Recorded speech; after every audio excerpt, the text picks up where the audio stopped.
use she, her pronouns or they pronouns, whichever is lexically familiar and comfortable to you guys. I'd like to give my wings the opportunity to introduce themselves before I take speaking order. So from the left. I'm Taylor. I use she, her pronouns. Eric, male pronouns. Josie, she or her pronouns. Paolo, he or they. First prop, who is speaking first? Daniel. Okay. And your pronouns? Sorry, she. And second speaker? Nandini, she. Who's speaking first? Phil, he. And Connor, he. And closing up? You. Oh, me, Paige, she, please. And Claire speaking second, she please. And closing up. Mifzal speaking first, no gender pronoun preference. Jasmine speaking second, no preference either. Beautiful. Thank you guys for taking the time to do that. I know it's foreign to some, but important to all. If there's no questions with the rules or anything like that, give me 3 seconds to do some quick times origami, and then I'll call the government.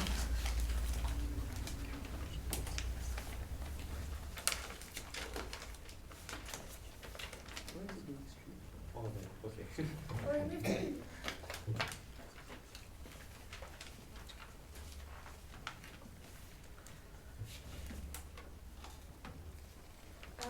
Who was Rami? Who was timing? How long are you timing? Yes. Great. You'll hear the buzz or the bangs, but you're grown-ups, so time yourselves also, because that's Move this. full. Perfect. The one thing I'll warn you is if the equity phone goes off and it's a Greek number, I do have to take it. But that's it. It happened. All right. PM, whenever you're ready. Here.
So to clarify and to make very clear what this debate is about, it is not our burden in this debate to necessarily promote why hegemony is a good thing and to promote any sort of lack of ideal power structure or to have a side in regional conflicts or to take any side in terms of saying what is right or wrong. The real issue in this debate is to say why the US is the wrong actor to litigate these sorts of conflicts in particular and why the US specifically is always going to make these particular conflicts worse. So 2 main points in this speech.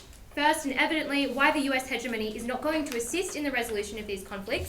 And secondly, why China is always going to be a better actor, or at the very least, why removing the US from those particular conflicts makes it more likely that those smaller, less powerful nations in that region get the outcomes that they are lobbying for, get the outcomes that they want. So to that first point, it needs to be really clear in this debate what the motivations of the US actually are. And nobody in this room is under any illusion that the US cares one iota about these small regions in China. It doesn't care whether they are particularly happy. It doesn't care whether they necessarily have a significant amount of resources. The US has and always will be about advocating for its own interests. The US has and always will only participate and intervene in other conflicts insofar as it thinks that it supports and bolsters its particular power as a superior power necessarily in a global sense. The US currently also right now sees China obviously as its biggest threat. It sees China's values as diametrically opposed to its own and therefore thinks that if it wages war, not necessarily war, but if it participates in conflicts, in areas that China cares about, that China is like bordered by, that it can necessarily wage some sort of proxy war against China by dominating those particular powers instead of letting China have any say in terms of how its own regional conflicts are necessarily governed. And it does this because it sees China's values as opposed to its own, and it wants to win that ideological conflict. It sees itself as being more democratic than a less democratic China. It sees itself as being more liberal than a less liberal China. And so to the US, it is basically waging sort of this ideological war of trying to place the US sense of governance and the US sense of power as being superior in China's own backyard. This was never about helping those nations. It was about making sure China knew who was boss, who is in charge, and who is really in control of those particular countries, and who is really in control of what surrounded China. But the thing is, that was never necessarily going to particularly benefit these nations, and there are a number of reasons why that's true, because what does the involvement of the US necessarily do to the perception that the Chinese have of these disputes at large? So China reacts with antagonism when the US continuously offers support to these nations. Naturally, these countries accept support from the US because it is in their short-term self-interest to accept support that is continuously and enthusiastically offered to them. But it was never in their long-term self-interest for this to happen, because China is antithetical to the US, as I've touched on earlier, and it becomes that proxy war. It encourages Cold War-style antagonism as a show of control or power, and that was never helpful in resolving very, very nuanced ideological disputes that related to self-determination and related to particular smaller powers in these regions attempting to convince China and the US that they deserved a say in the sorts of territory that they thought that they had a cultural claim to. When this was more about a proxy war between two ideologies, rather than ever being about something that let those smaller powers really intuitively and with nuance vocalize why those territories were so important to them, those conflicts weren't going to be resolved anyway, and that conflict was always going to operate on the macro level of who is the bigger power, as opposed to the micro level, which we really needed to worry about in this debate, which was how those countries were actually going to get any control over those territories, and how they would actually provide some sort of betterment. So moving on to the second point then, which is why China would be better at being able to litigate these disputes, or why the region itself would be better at litigating these disputes without US intervention. So we always thought that China had interest in necessarily developing that particular region. We thought that its priorities were trade. We thought that it had always shown itself as being a very proactive actor in terms of climate change. Its first and foremost priority is economic development. At the point that it cares so much about economic development then, it evidently has an interest in supporting the countries around it to provide a solid trade base, to provide a very, very solid alternative to these sorts of blocks that the US has managed to develop in the Western world. China has a huge interest in developing an alternative bloc to what the US has that is incredibly strong and is incredibly economically developed and is cohesive and cooperative and able to function as a countervailing and equal and if not more powerful influence against the US's equivalent bloc in the Western world. So it therefore has an incredibly strong incentive to develop good relationships with these countries. It has every reason to. And so the only reason that it is turned off developing those relationships is when it sees that these countries necessarily accept the support of the US, because that's when it changes from being able to let China and those regions care about economic development and care about those cohesive partnerships, and distracts China away from those things and makes it care about and get distracted by having to win this sort of war with the US. And before I move on to why we think that it's necessarily going to resolve the nuance of that opening. China has recently been expanding massively into the South China Sea, an area also claimed by Japan. Do you think they have Japanese interests at heart? We think that the reason that conflict has become so perverse is again because of US involvement. Because China is engaging in that conflict. Obviously China is not a perfect actor, but we think what necessarily means that China would never engage in diplomacy in good faith, or would be less likely to engage in diplomacy in good faith with these countries, is the fact that the US is involved. It's not our burden, as I said, to show why these conflicts would be resolved ideally. It is rather to say why the US's involvement makes it worse. And as I have consistently proved in this speech, US involvement only makes China antithetical to these countries' interests, because it would never take the same side as the US. It would never want to be on that side of the conflict.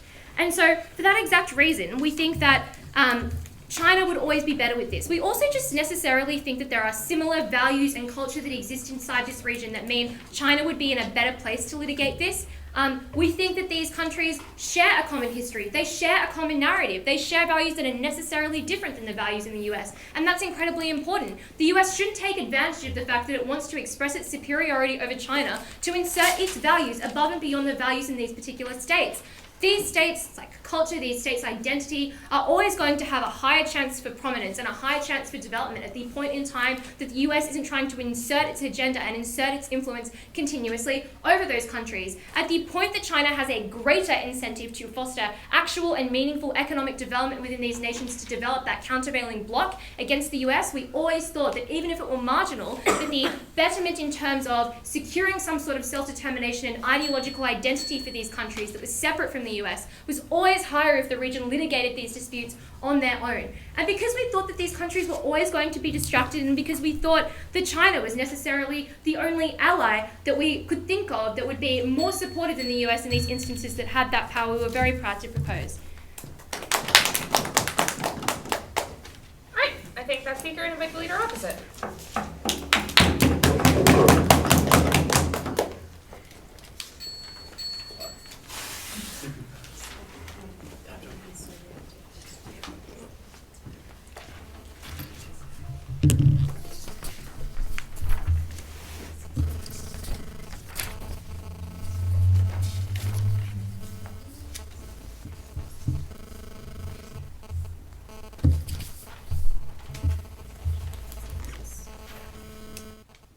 Opening government, Madam Speaker, gives us an astonishingly optimistic and, quite frankly, naive perspective of China.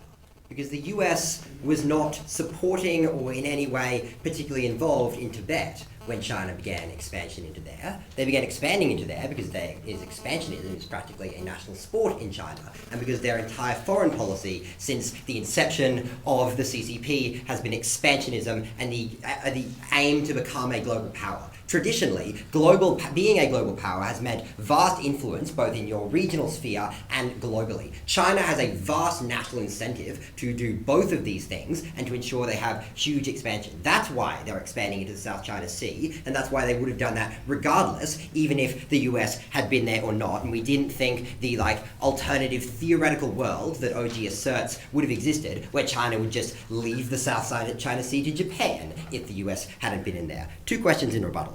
One, what is the US hegemony? What is the current situation here, and what are China's incentives? And at the end of the day, is this region better or worse if the US leaves? So, what did we hear from opening government? We got told it's not their burden to support things like regional hegemonies, and that the only reason, literally the only reason that the US was in this region was because of their moral superiority, and they wanted to be morally superior. We have a couple of responses. Firstly, as far as moral superiority goes, we would say it is a cold, hard fact that the US is morally superior to China. They have democracy. They stand as a Western liberal democracy. We're not saying that the US is perfect, but we think that on a balance, they have significantly less human rights abuses than China. When they help out a country and are allies with nations like South Korea, like Japan, they don't do things like China did in Hong Kong, like deny the people their democratic rights. We think that on that basis, they get points just off the bat. But secondly, we would say that the, again, naive assertion that China would not take over these countries and do things in their own interests was unrealistic, because China, as with every other nation, exists to serve their own interests. And the assertion that just because they wanted good economic results would mean they would foster the good economies of everyone was nonsense, because we thought that China, as a huge regional power, would utilize the economic strength they have to hurt these other countries more, and that it's substantive. What did we then get from opening government? We got told that the only reason China does this is because the US is there, and that creates antagonism. A few responses. Obviously, the Tibet example that I raised earlier. But secondly, all of the incentives that they had meant, as a power, they were more likely to do this regardless. We would say that because China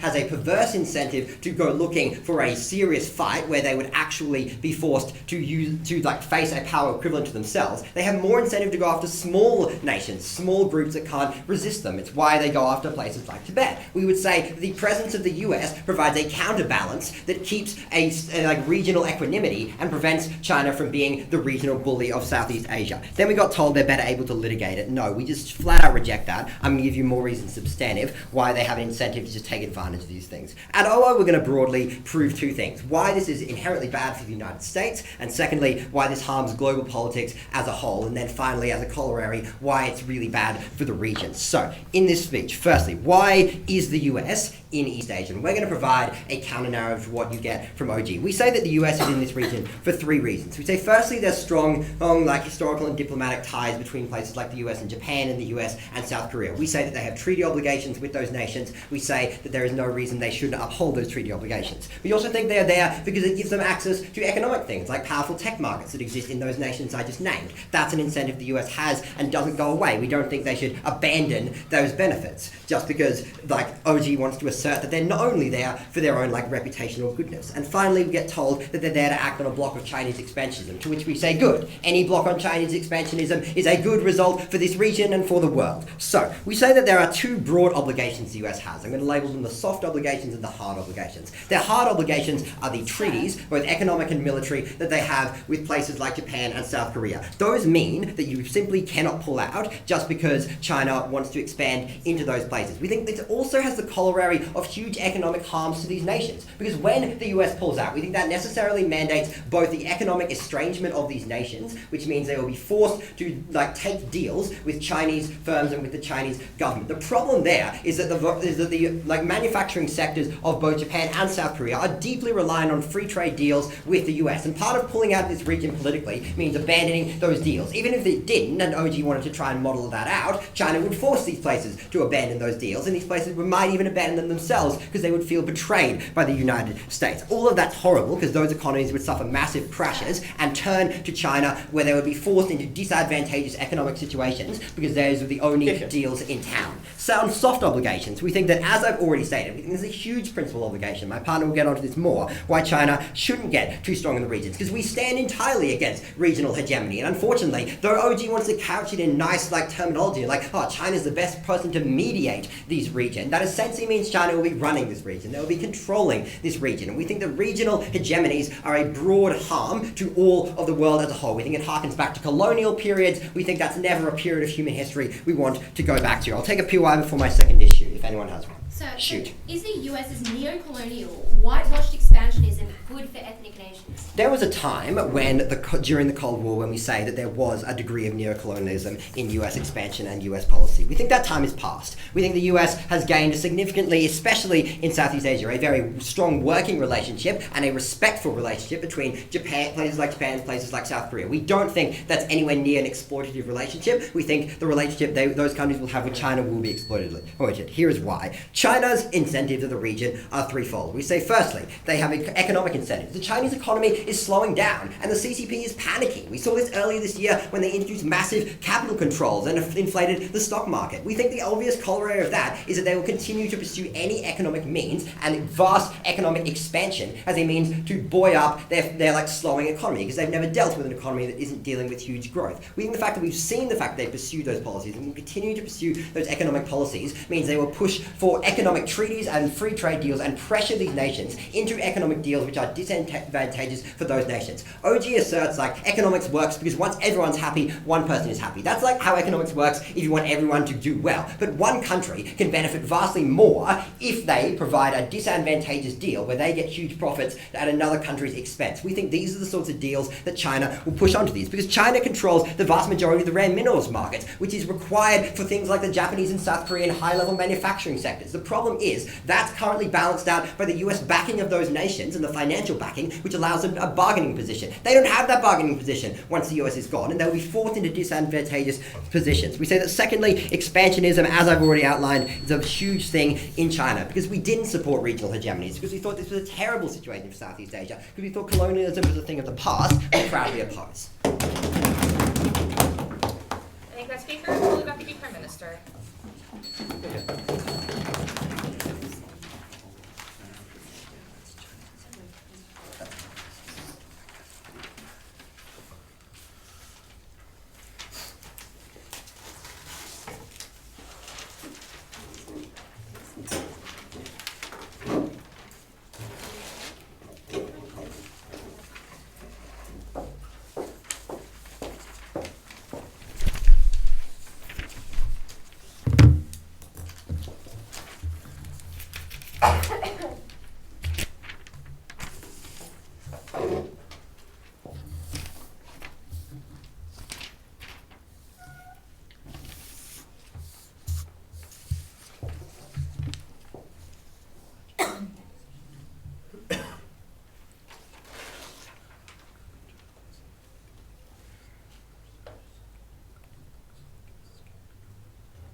At the point where the US has actually continued its neocolonial expansionist policies, for example, trying to overtake places in the Middle East, continuing its horrible policies in South America to undermine governments that were elected, or at least are causing stability in the region, at the point where it's been funding the Pakistan army for a very long time, which is basically a corrupt military junta at the expense of the people over there, we don't think the US is necessarily having a higher moral ground in this debate at all, Madam Speaker. We don't think this issue is necessarily about the higher moral ground. This is necessarily about who is going to be a better actor for the East Asian region. And we think, at this point, it's not about, whether China is the perfect actor. Again, we want to reiterate our burdens to say that China is a better actor than the US in terms of hegemonical power in East Asia. That's all we have to prove today, and we think we do. So 3 questions today in my speech today will be integrated with substantive rebuttal. Firstly, what does Chinese expansion look like without the US hegemony? What does it mean for foreign affairs sort of issues? Secondly, would China help economic development in East Asia? And thirdly, does the US have a role in East Asia, and what would the ramifications of it necessarily be? So, what does Chinese expansion actually look like without this US hegemony?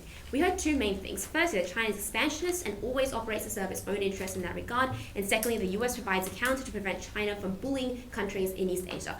Firstly, Madam Speaker, like I pointed out in my introduction, the US is also incredibly expansionist. And by setting up all these military bases across East Asia, that is also an expansionist policy. By controlling Japan's military policy as well, by saying you can't have a standing army, that is also expansionist to a large degree. When it went into South Korea, went to Korea and they engaged in the Korean War, and continues to actually control a lot of the relations between North Korea and South Korea, that is also expansionist policy. So on this level, we don't really see a large difference between those areas. Moreover, we think that to the extent that China is expansionist, it is a matter of territorial disputes that are within the East Asian region, and we think that East Asian actors should within themselves figure out those territorial disputes and figure out the expansionist issues, right? We don't think the US has this place to come in and tell a bunch of people and say, hey Vietnam, would you like our help with this? Hey Philippines, would you like our help with this? Of course we're going to take their help, but we think it's really undermining the actual cohesion of the East Asian region, undermines the power of those actors in those areas anyway over there as well. Second response, the idea the US provides a counter to prevent China from bullying countries in East Asia.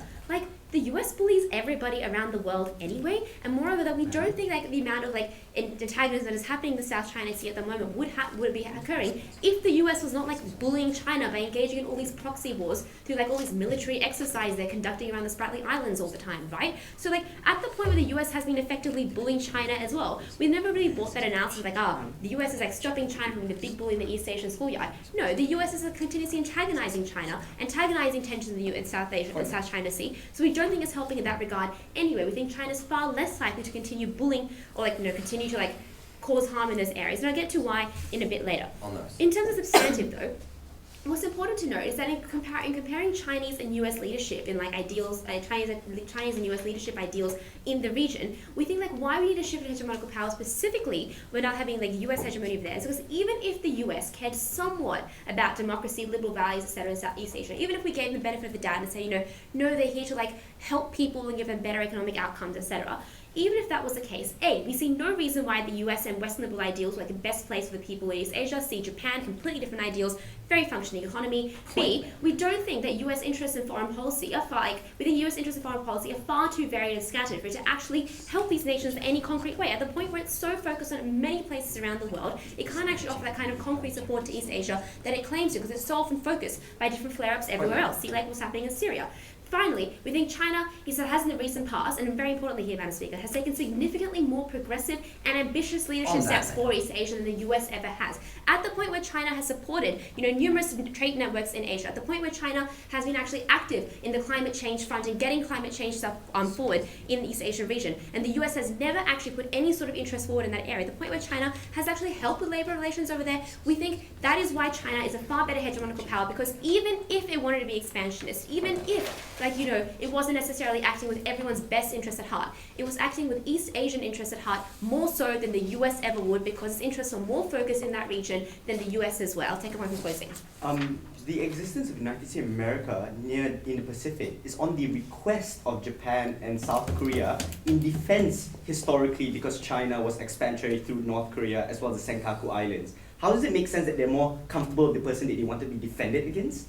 Well, the reason why they have to turn to the US is because partly the US stripped away a lot of their military abilities, right? At the point where the US said, hey Japan, you can't have a standing army anymore, of course Japan has to rely on the US, right? And we don't think that there's a chance of flare-ups happening ever again. I'm going to get to that now. Would China help economic development in East Asia? We heard first that many nations in East Asia rely on free trade deals with like the US, for example, Japan, these economies that crashed, the US pulled out. Firstly, pulling out does not mean like, you know, you don't have any more trade deals. You don't see why you can't have trade deals and still not have this massive hegemony through like military power in that region. And even if China is also a huge market, right? Like 1 billion people versus 300 million people. And even if that wasn't good enough for you guys, like by setting up these huge East Asian trade networks, which they have been doing, through, for example, the Asian Infrastructure Bank, we think that there's a far better likelihood of getting even more trade going through the East Asian network if, for example, you had to cut all US trade deals, we don't think you have to do. Secondly, we had no response to the trade incentives on like, you know, why like China would not be having any sort of like a harm to economic development or to military action in that area, right? Because we thought that because of the fact that China's growth was slowing,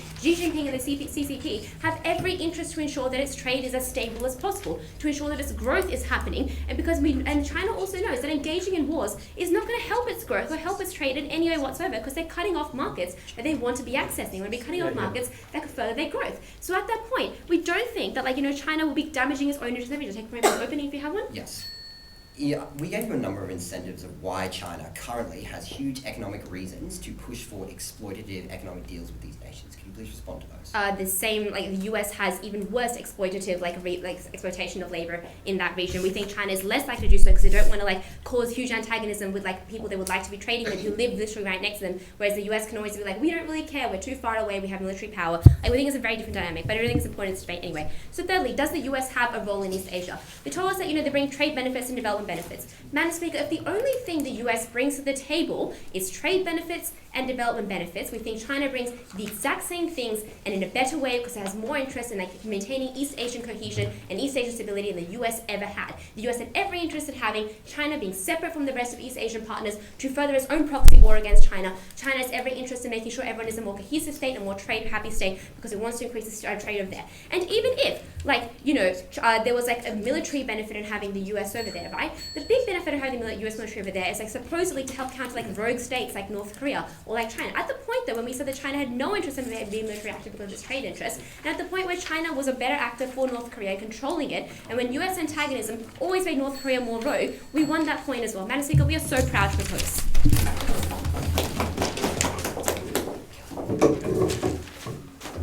I thank that speaker and invite the deputy leader opposite.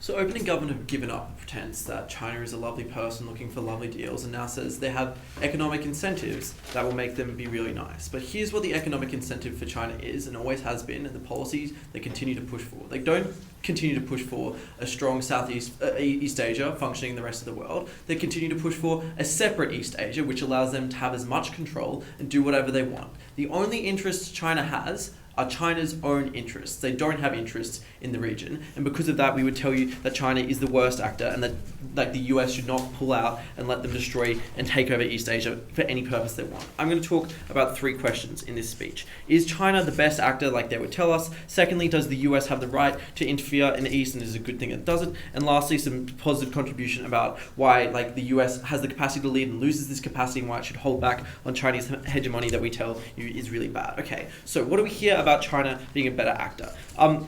Firstly, they say China has an incentive to create a trade bloc, so they will be really nice to Southeast Asia. Firstly, this is just historically incorrect in the sense that they are willing to invade other countries, and this has been like a response to that because you can see that they're expansionists for all the reasons that Phil gave you, that they had incentives to just take over because the party in power had only ever been expansionist. We tell you that like China doesn't have an incentive to be nice, but more importantly, China has an incentive to create a dependent bloc because China's intention has always been to be able to escape the pressures of the rest of the world and to do whatever they want. You literally told us at PM that China wanted to create a separate, more powerful Eastern bloc which would allow them to do whatever they want. That was not a good thing, right? We told you that that bloc had to be dependent on them. That bloc was going to have to be severed with relations with the West so that they were stronger because that bloc had to compete with the West, and that bloc, and as like a consequence of that, it wasn't going to be beneficial to the countries that you wanted to tell us it was beneficial for.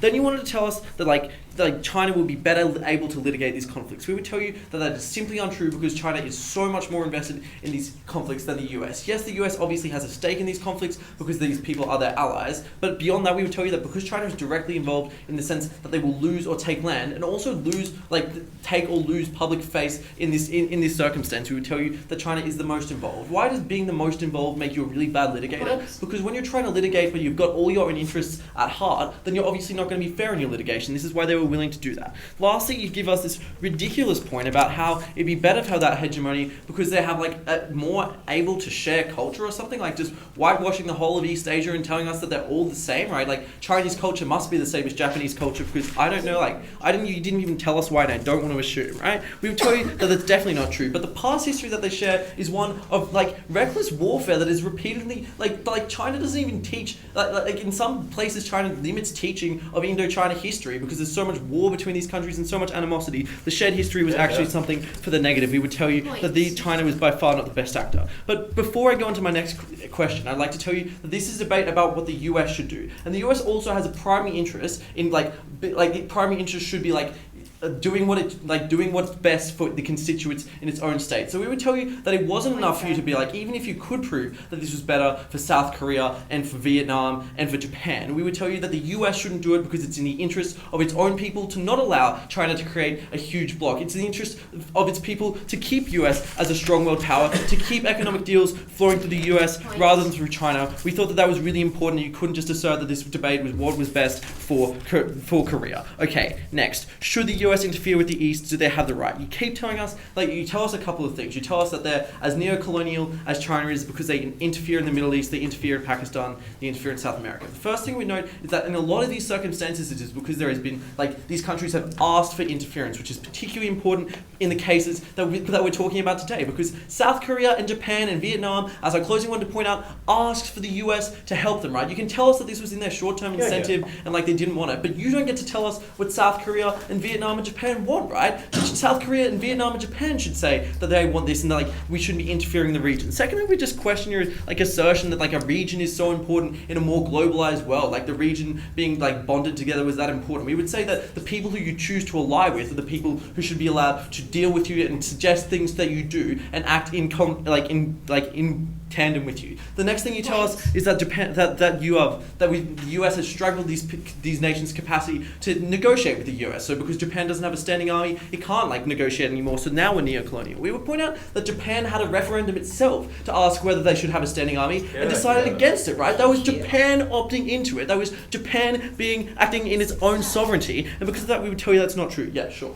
So the best case for the US is to minimise Chinese power by feeding the instability in the region. The worst case for China was a stable economic bloc against the US. Engage with why US antagonism helps in the long term when these countries need regional The economic best case for the US development. was to stop China from taking land from Japan and South Korea, to stop China from creating its own Eastern Bloc, which was necessarily going to be terrible for all the reasons that we told you. That was the best case for the US. We didn't necessarily think that there was going to be all the instability that you told us. The best case for China was to take over as much land as they could, to make these countries as dependent as they could on China, to cut off as many ties with these countries from the West so that they form the Eastern Bloc that you wanted to tell us they were going to form. That's why the incentives were really, really bad on your side of the house. Last thing I want to say on this issue is you keep telling us that they keep fighting proxy wars and stuff like that, and that makes them really bad. We would tell you that the proxy wars aren't actually true. You just say military exercises of proxy wars. We aren't creating instability in that way. But we also say that these proxy wars are showings of power to curb China's expansionism, which is exactly what the players in the East want. The East wasn't one monolith that all wanted the same thing.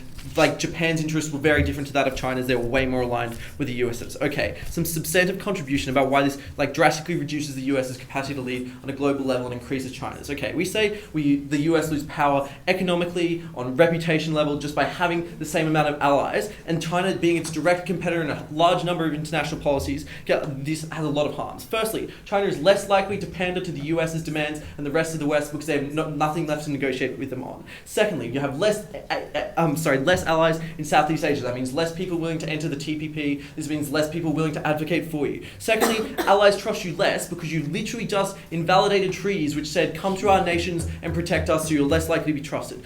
Fourthly, your global perception as a protector of the weak against the strong oppressors is damaged because you have literally let China run over the top of these countries. Fifthly, China will keep pushing you because they know they can get you to bend because you've done it in the past. Why is this really bad? Because the comparative is that China gains power. We tell you that China does horrible things. China has human rights abuses. They destroy democracy in Hong Kong. They expand over Tibet. They don't recognize certain ethnicities. They have terrible human rights abuses. And the way that we curb those was to make them responsive to the rest of the West. When you created an Eastern Bloc, when you gave them that area, when you made them happy, you lost your capacity to do this. China was by far the worst actor. Just because they were next to each other didn't mean they had the same incentives. We were very proud to oppose. Yeah.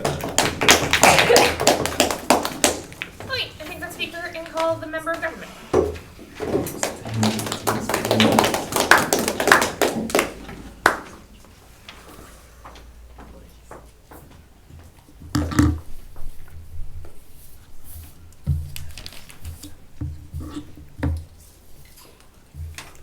Am I good?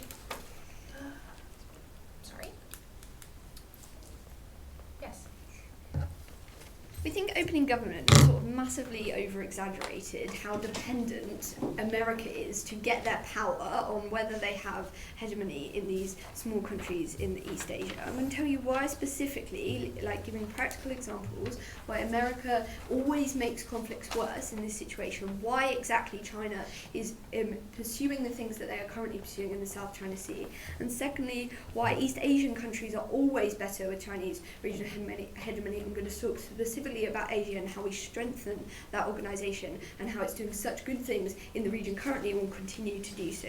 All of my rebuttal is interwoven, pretty much my whole case just clashes against them anyway. So firstly, why does American presence always make things worse? For a couple of reasons. Firstly, because it is just left over from the Vietnam and the Cold War, right? And this presence has been helpful, right? Because it is rebuilt economies, it is rebuilt those countries in the interim where they were in post-war demolition, right?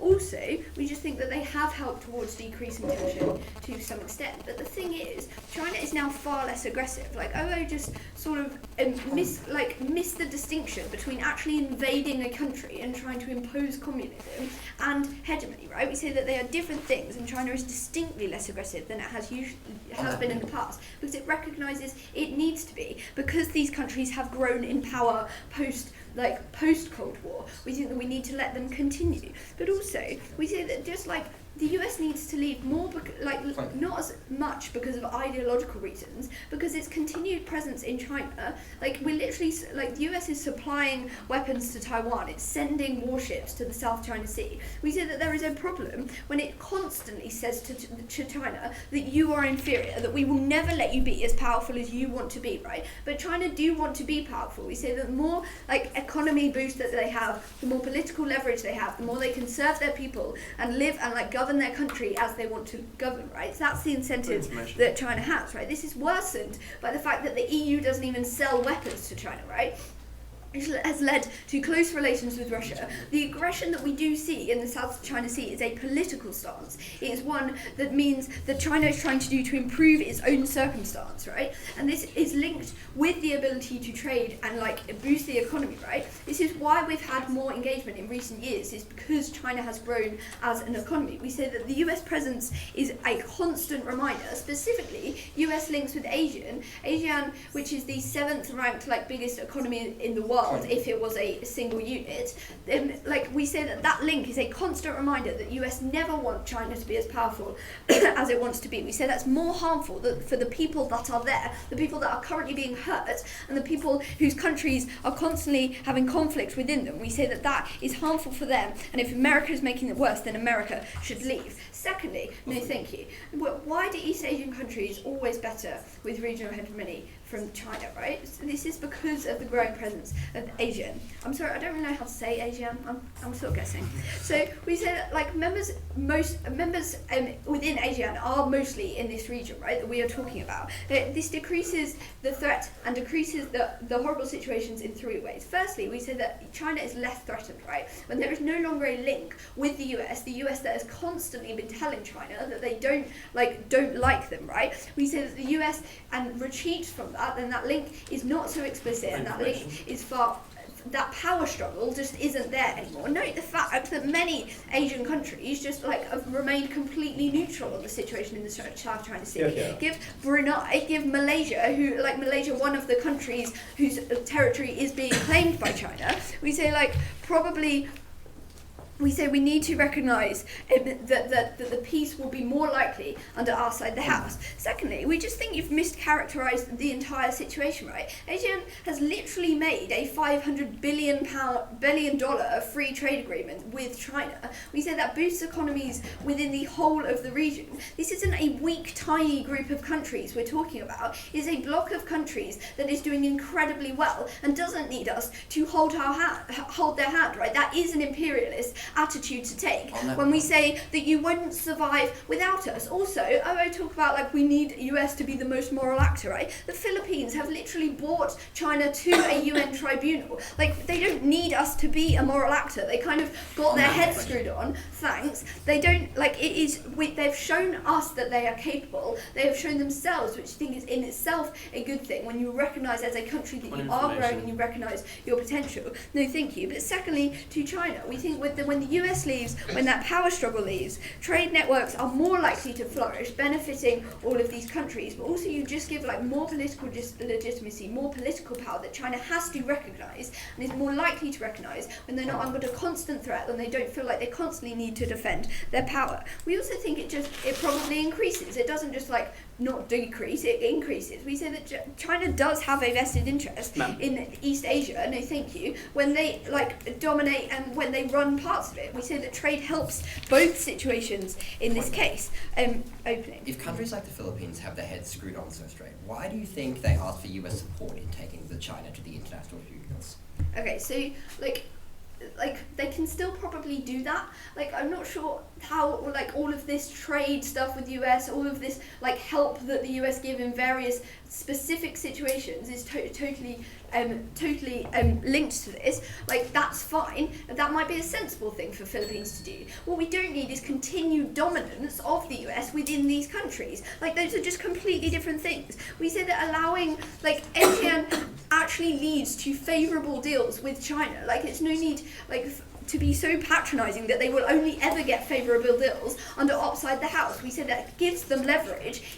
Also, we think it probably increases membership. When being a part of ASEAN is a good thing, whether they're best friends with China or not, right? We say that ASEAN increase links between because it increases links between each countries. They can coordinate knowledge, they can coordinate resources, policy, trade. You say you're just less likely to be able to be messed around by other countries when you are seen as a region rather than a tiny country. We say that the point at which you strengthen and develop ASEAN, when you increase the membership, we say that plays out in China's mind as well as the rest of the world. We say that means that China is more likely to back down and treat these countries favourably. In terms of the trade, this idea that trade is going to finish, we just don't think we still traded with Germany after the Second World War, right? Just conflict doesn't mean trade stops. Trade helps everybody, and in this case, it helps them specifically to develop their own countries. For all these reasons, let's propose. I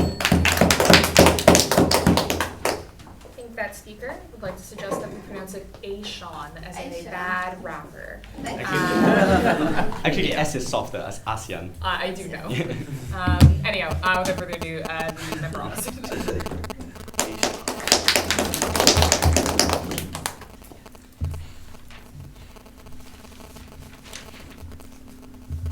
So actually coming from an ASEAN country, I would like to say that the conception of reality in this debate so far has been quite strange. That countries, like for example South Korea, Japan, as well as Southeast Asia, ladies and gentlemen, are not in active conflict with China under status quo, but it is this muddled economic as well as silent war between these countries that require the soft negotiating power that require a stalemate in the region. The reason why I think that the government has a skewed perception of what happens in the Pacific as well as Southeast Asia is because it is not as if the alternative to Chinese hegemony is US hegemony.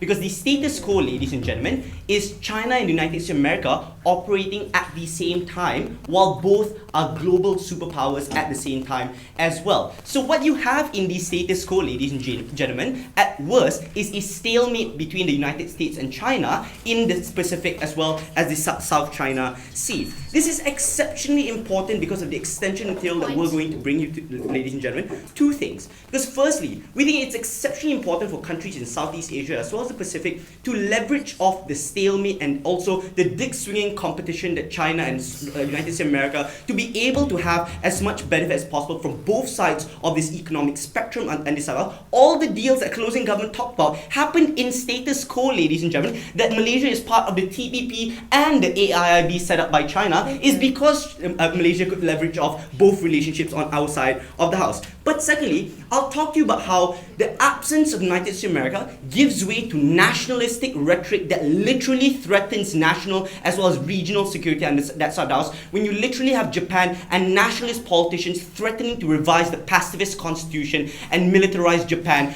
escalating tensions with China at the end of the day. We're going to be the first one in this debate to actually talk about the internal politics of the countries that we are concerned about in this particular debate, ladies and gentlemen. But firstly, I just want to throw this out of debate.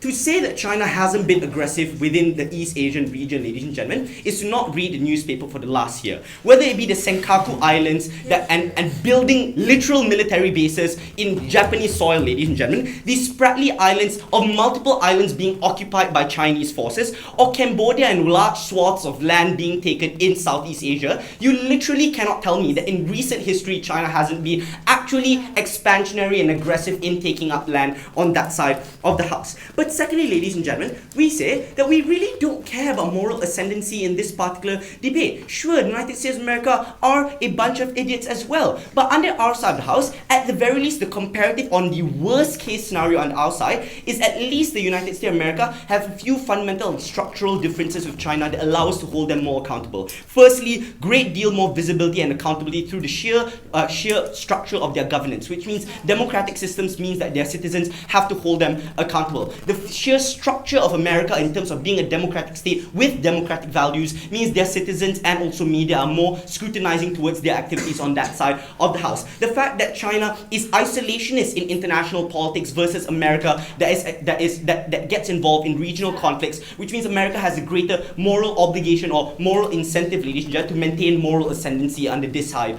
of the house. That means there are a multitude of reasons as to why America plays the game of keeping China away while letting Japan and South Korea do what they want at the end of the day, ladies and gentlemen. That's why we think closing opposition breaks that deadlock on that side of the house. But secondly, here's how I'm going on to my extension material. Firstly, the stalemates and the negotiating positions of the countries involved. Not yet. Firstly, ladies and gentlemen, we think that because of the reason that China and United States of America are able to cancel each other out, ladies and gentlemen, in these particular circumstances, you give the chances of the Philippines as well as Malaysia, ladies and gentlemen, in these particular circumstances, which number one, don't have the military capacity in order to offset the forces of China, or number two, the economic capacity to offset those particular forces as well, to be able to leverage off the relationship of both. What was the analysis from closing government? That if we show that we were tough, then China will back down and respect our decisions at the end of the day. But on that side of us, let's be realistic, right? The way that you get economic benefits as well as deals to churn out being fair to both sides of the house. The only reason in which Malaysia, Singapore and Brunei were able to enter the Asian Infrastructure Investment Bank, ladies and gentlemen, were because they were able to negotiate for fair positions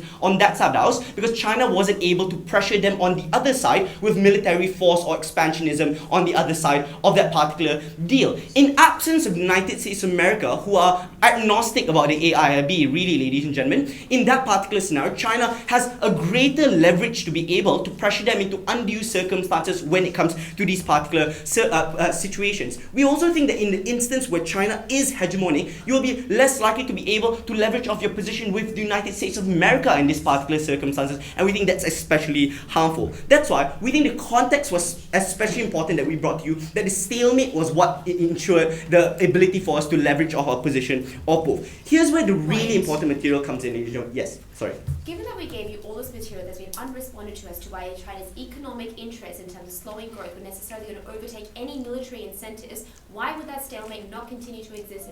Because that argument is contingent upon what China thinks is a good way for them to improve their economy. If they think that expansionism as well as controlling other people's production and economy is good for them, then your argument doesn't stand, which seems to be the reality at the end of the day. So, secondly, nationalist rhetoric. Here's where it's really important, ladies and gentlemen, because regional security is especially important when Japan is on the precipice of going to war with China, especially in the recent spat of history where nationalist groups, for example, New Komeito as well as the DNC, ladies and gentlemen, have pushed Shinzo Abe into making more nationalist demands at the end of the day. For God's sakes, you have a prime minister who is the grandson of one of the war criminals during imperialist Japan that visited the Yasukuni shrine, infuriated China, ladies and gentlemen, and forced them into a month-long standoff in the Pacific Ocean. In those particular circumstances, it empowers nationalist rhetoric at the point at which nationalists are able to tell their citizens that you are not safe anymore, because literally you can't expect Japan to suddenly have magically an army to be able to fend off China at the end of the day, and also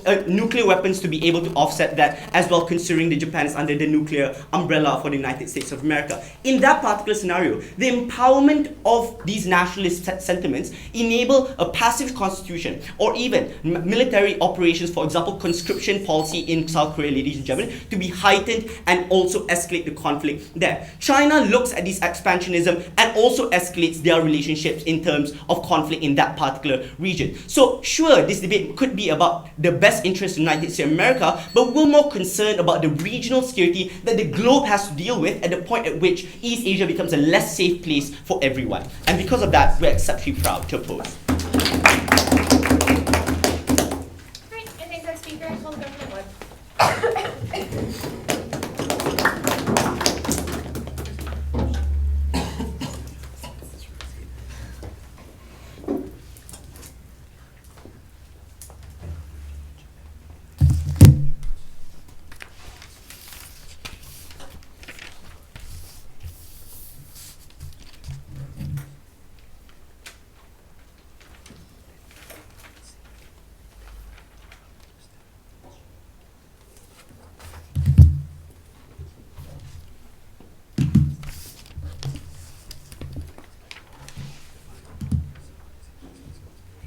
Okay, two main comparatives I'm going to deal with from WIP today.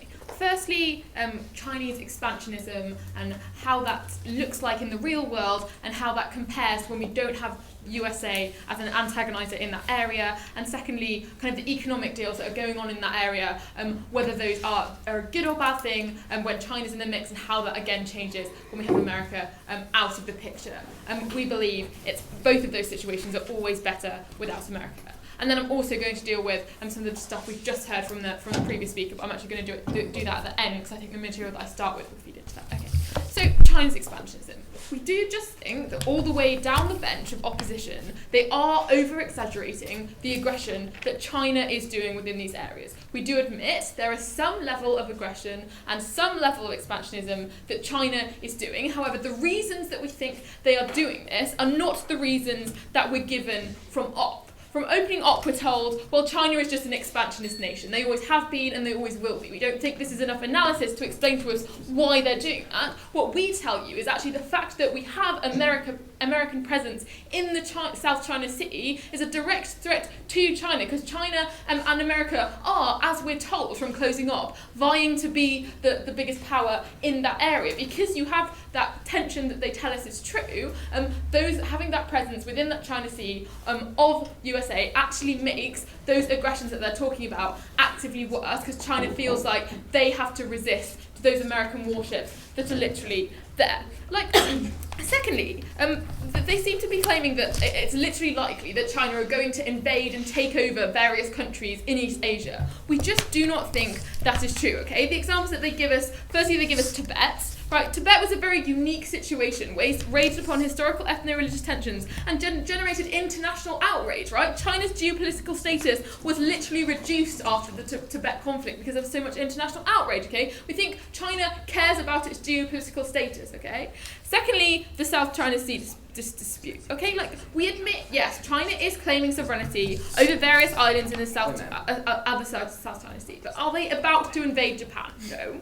Are they about to claim Korea as theirs, or about to start bombing nations on their own territory? No. Okay, we've literally given you analysis to say why various nations don't even really care about what's going on in the South China Sea. Brunei and Malaysia have literally remained neutral on that dispute because they realise that the huge economic ties and the huge level of Chinese investment and trade within their nations is more important than the fact that China is claiming some small islands in the middle of the ocean, okay? We admit, probably what's going on is more of a symbolic conflict in those areas, but what we think is that the requirement for that conflict to be symbolic is much reduced when you don't have the USA in the picture, because China doesn't feel the need to make those conflicts symbolic, because it doesn't feel the need to reassert its dominance in that area, okay? Because we think probably without the USA there, the economic links and ties that China will still have in those areas will be strong enough that it doesn't feel that direct threat, okay? So let's go on to the economic expansion. We tell you that China has a huge amount of economic power in these areas, and that power is a force for good, okay? We just don't think it's true when opening opposition say that China literally has an incentive to screw over these countries by disadvantageous trade deals. No, that's not how it works, because trade is a two-way process, right? China is one of the largest economies in the world, and so is ASEAN, okay? ASEAN is becoming one of the largest trading blocs. It's the 7th largest economy when you take it as a bloc, okay? The deals and trade that ASEAN as a group and as individuals have with China are hugely valuable. We tell you about the free trade deal that China and ASEAN have recently made, which is worth $500 billion. There's more Chinese FDI in ASEAN nations than there is from any other nation, including the USA. Okay, all of these are reasons why China has a direct incentive not to be aggressive to these nations directly or to worsen relations with those nations, because they rely on them so much for trade. This is why it makes sense, the fact that the only reason they're doing these aggressions and these conflicts within the South China Sea, for example, note that's pretty much the only example, are because of American involvement in that area, and the fact that China thinks that its economic dominance in that area is reduced and is threatened by America. Therefore, by taking America out of that, we think we still get all of those good trade deals that we have at the moment, but China doesn't have a need to try and assert its dominance in an aggressive way. Okay. Secondly, we think if China ever does try and invade any of these countries, the USA is quite still legitimate to invade. Okay, hegemony and then legitimacy to invade a nation under aggression are very different things. Okay. Okay. So then on to dealing with some of the stuff we've just heard. Okay, first take POI opening. We and your opening told you that China pressures nearby nations to cut off all economic ties with the West. Under the status quo, these nations have far more freedom. Why are you happy to let China ruin that? Firstly, we just don't think that's true. Nations in ASEAN do have a lot of trade deals with China, but they also have a lot of trade deals with the USA. Note that China isn't stupid, right? They realise that a lot of the geopolitical hierarchies and being a geopolitical superpower these days is a lot about the economic power and the economic bias that you have across the globe, because that's how you have leverage between countries. It's less about how big your army is, because we don't have state-on-state warfare the same way we used to a century ago, okay? Therefore, because China realises that it's really important to be an economic superpower, we don't think that it has an incentive to do all those awful things that you tell us, because trade will reduce and those trade deals will reduce, okay? So lastly, dealing with the stuff we've just had. So closing tell us that there's a stalemate in this area between China and America. We say yes, that's literally why it makes it more aggressive and more tense between those nations, and why China is pushed more towards doing the sort of aggressive things that they talk about, okay? They're literally vying for hierarchy in the area. We think that's a bad thing, and by taking USA out of the mix, you reduce that. Then they tell us, well, China is really isolationist, so they don't have the same democratic checks on what they're doing as what the USA has. Firstly, we already tell you that the country themselves is a check, in the way that because they want to be an economic superpower and have those sort of trade links, they don't want to make countries really, really angry at them and not want to make trade deals with them, okay? Secondly, we say that the sort of democratic check that they're talking about in America isn't that strong. I don't think American voters particularly care what America is really doing in the South China Sea. Probably they don't really know that there are American warships even there. Note that most of the presence we're talking about isn't direct combat or invasion. It's literally a presence which China finds threatening that individual voters don't really care about, okay? So for all those reasons, because we think that the USA in this area is an aggressor which makes China's behaviour worse, and secondly that China realises that being an economic global superpower is what it needs to do and therefore won't be a dick, we're very happy to propose.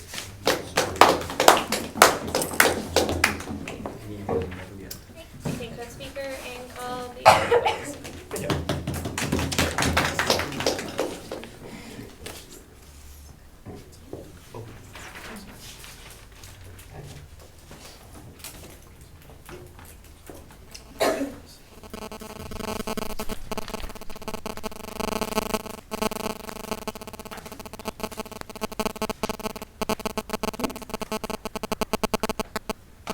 Madam Chair, ladies and gentlemen, on side government, they wanted to say that China is probably less aggressive, more good.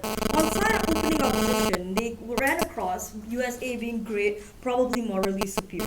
Being on the receiving end of both aggression, we don't believe either characterization, right? So we do understand that both sides have specific interests that they want to pursue, both self-interest. What we recognize is that the best mechanism to ensure that both powerhouses don't indeed strong-arm countries in East Asia is to ensure that they both have the ability to want to earn the buy-in of those countries as opposed to being able to expect immediately the buy-in of those countries. The reason why that's pertinent is because absent of one of those powerhouses, for example, if United States leaves and you allow China to be a hegemon in those areas, they can immediately expect buy-in to every single policies that they push forward. This is because China, being the second largest economy in the world, being a very, very powerful military powerhouse, have a significant more power over smaller states within East Asia.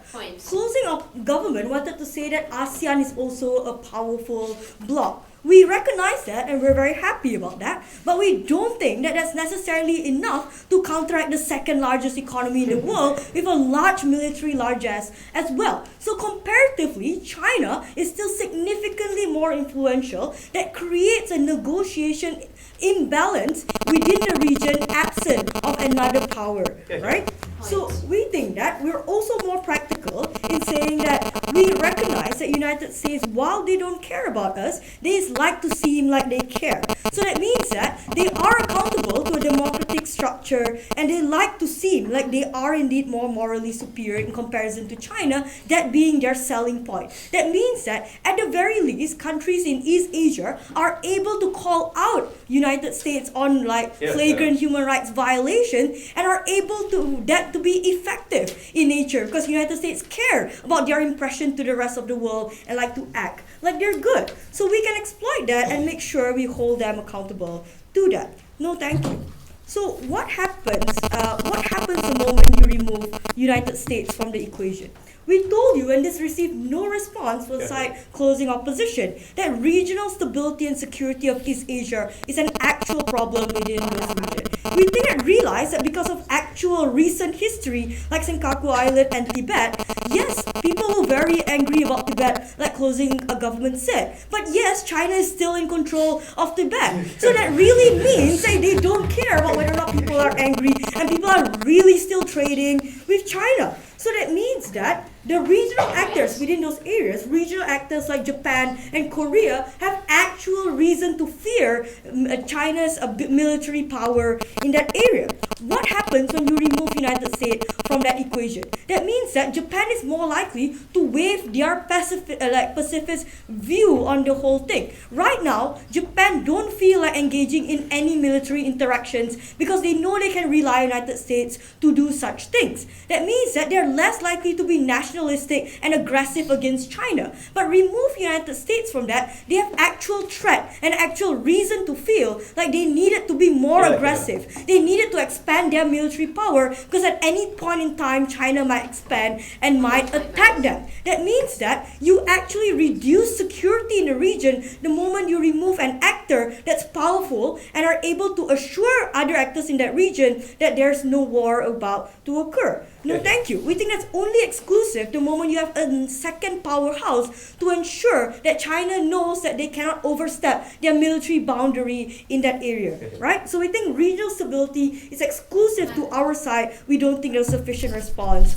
on their side. Before that, I'll take closing. It's not okay for you to just laugh off our analysis continually and not respond to it. If a stalemate is so great, then why do these aggressions that you say are so horrible continue to happen? Look, we obviously don't have a perfect scenario, right? So what we needed to do is talk about the comparative. In which scenario do we have more checks on both actors, and in which scenario we have more balance of power? So obviously, I'm not saying that China is currently a great actor and are able to not able to get away with certain things, but likely United States exiting it would mean that China's expansionary power will be significantly more compared to not. So we also think that on their side, they wanted to say that China has an interest in East Asia's cohesion. Like my partner said, we don't think it's much of an interest in the cohesion, more like an interest about how that cohesion can possibly benefit them, right? So that means that it's unlikely that they will create policies that are good. So why would, under our side, exclusively will they create policies that could be good? No, thank you.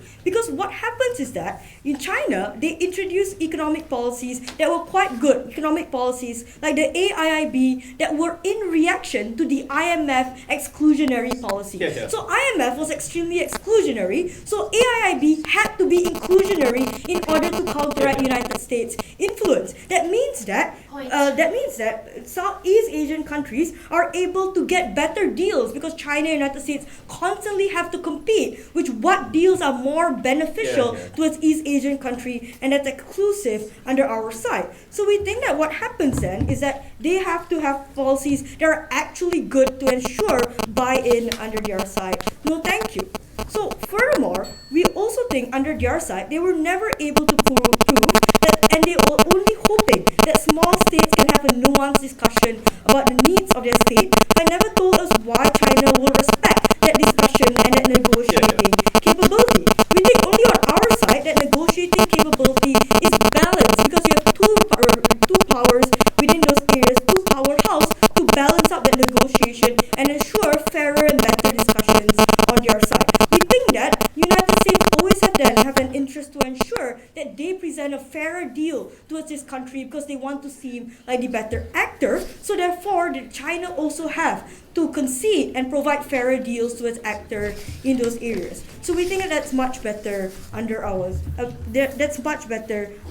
side.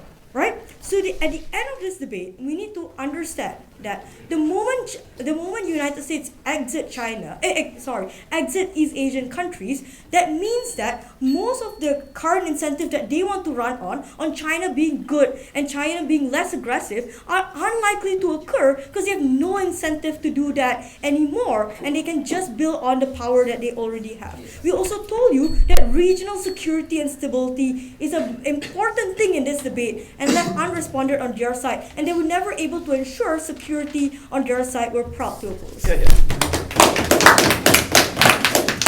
think that's Maker. Congratulate all of you on a truly brilliant debate. Please leave. We'll call you back. Thank you very much. Thanks very much.